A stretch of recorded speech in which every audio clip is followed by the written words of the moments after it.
తెలుగు భాష ఔన్నత్యం కోసమే తెలుగు విశ్వవిద్యాలయం ఏర్పడిందని ఎమ్మెల్యే గోరంట్ల బుచ్చయ్య చౌదరి అన్నారు. పొట్టి శ్రీరాములు తెలుగు విశ్వవిద్యాలయం ప్రారంభమై 40 ఏళ్లు పూర్తయిన సందర్భంగా తూర్పుగోదావరి జిల్లా బొమ్మూరులో పొట్టి శ్రీరాములు విశ్వవిద్యాలయంలో సాహిత్య సదస్సు ఏర్పాటు చేశారు. తెలుగు యూనివర్సిటీ అభివృద్ధికి ప్రత్యేకమైన చర్యలు తీసుకుంటున్నామని చెప్పారు. భాషా సంస్కృతులు మర్చిపోతే మన మనుగడ లేదన్నారు.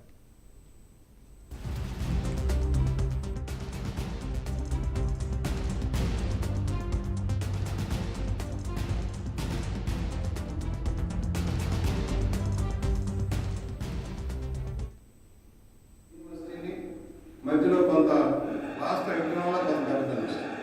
అనేక మంది ప్రముఖులు రిజిస్ట్రార్గా ఉన్నవారు కానీ వైస్ ఛాన్సలర్గా ఉన్నవారు ఆచార్యులుగా ఉన్నవారంతా కొంత తీర్చిదిద్దాలని ప్రయత్నం చేశారు. ప్రభుత్వ సహకారంలో కొంత ప్రయత్నం జరిగింది. అనేక మంది ఇక్కడ డాక్టరేట్స్ కూడా తీసుకున్న వాళ్ళు ఉన్నారు. దీన్ని ఇవాళ మళ్ళా కొంత శ్రమ అయింది. 9th షెడ్యూల్ 10th షెడ్యూల్లో ప్రాపర్టీస్ విభజన కారణం వల్ల మన ఆస్తులన్నీ తెలంగాణకి వెళ్ళిపోయింది. ఆంధ్రప్రదేశ్ సంబంధించిన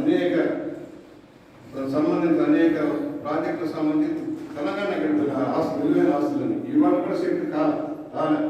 అందుకని ఆస్తులు నేను పోరాడేవాడిని.